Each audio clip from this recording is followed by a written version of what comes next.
Hello and welcome to another Watch Report video review. My name is James Stacy and today we'll be taking a look at the new Casio GW-2000.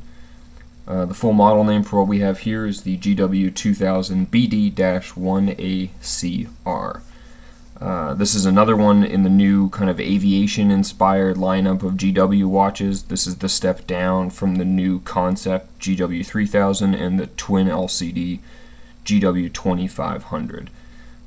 We've had this watch for some time, and I have to say there's a lot of things to like about it. We like the styling. I like that it's reminiscent of the MRG lineup, but at a much better price. So let's take a closer look at what we have with the new Casio G-Shock GW-2000. So right away you'll see the large hands, the 12 at the top, and then a very concise chronograph style, the 3 subdials.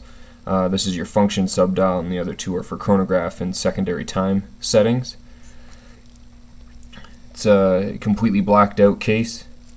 It retains silver pushers for the buttons. There's a lot of nice details on this watch, especially given the price range. So what you do get is a mineral glass crystal. Would be nice to see a sapphire. Casio measures this at 47 millimeters at the widest point. I'm going to say that's from the end of this lug to the end of this lug, or from this lug to this lug. It wears like 42, 43 millimeters across. It does sit kind of high at 15 millimeter thick, which isn't bad, but it's definitely a sports watch.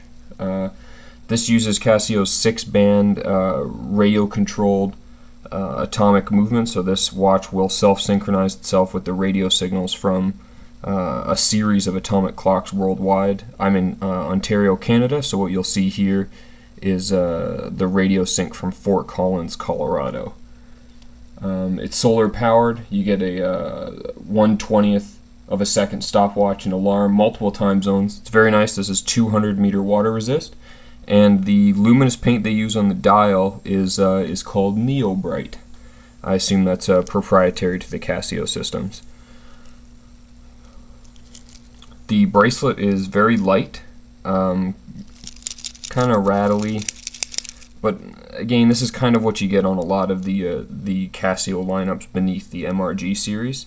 This isn't going to stand up to a Casio dive watch or anything like that in terms of the bracelet, but it's very good. A push button clasp for fold over. Lots of micro adjustments, easy to get a fit. And it's the exact same color as the case. The case seems to be a mix of materials, and we're going to go to macro mode and take a look. So here you can see there's a plastic or a resin beneath this the metal liner. It's easy to read. You'll see the text is very sharp.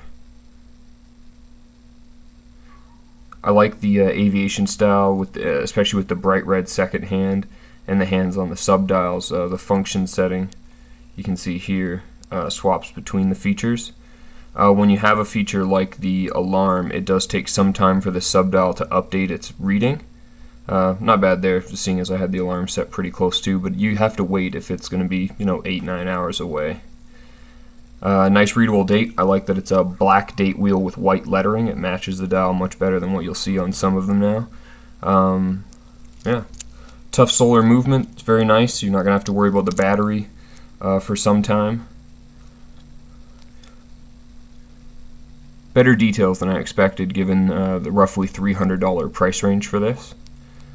So the GW-2000 comes in kind of your standard Casio tin case. It'd be nice to have something almost aviation themed about the tin. This is kind of like what you get when you buy a Fossil, so it's a little bit of a letdown as far as just overall packaging goes, but it does fine. And then just a standard area to keep the watch. This is the most important aspect of this watch, the manual. Keep this with you when you get it. You will need it to flip through the many features that this watch has and to learn how to use them. I've had this watch for some time. I've worn it quite a bit, and I cannot get a quick handle on any of the features, really. They're all just a little bit too dense, and they're all very layered. That would be really my only complaint. But that's really the same complaint I had with the last multifunction that I reviewed, which was the Citizen BL5250. It just had a lot of features and no screens to help you know exactly what you were changing or what you were dealing with. It syncs, the syncing is kind of finicky this far from Fort Collins, but I've been reading very good reviews online of people getting it where it syncs perfectly every time, so I don't think it's an issue with the watch, simply with my proximity to the signal. So this has been the new Casio GW-2000. We hope to get the new 3000 model in. It looks amazing. For Watch Report, my name is James Stacy, and thanks very much for watching.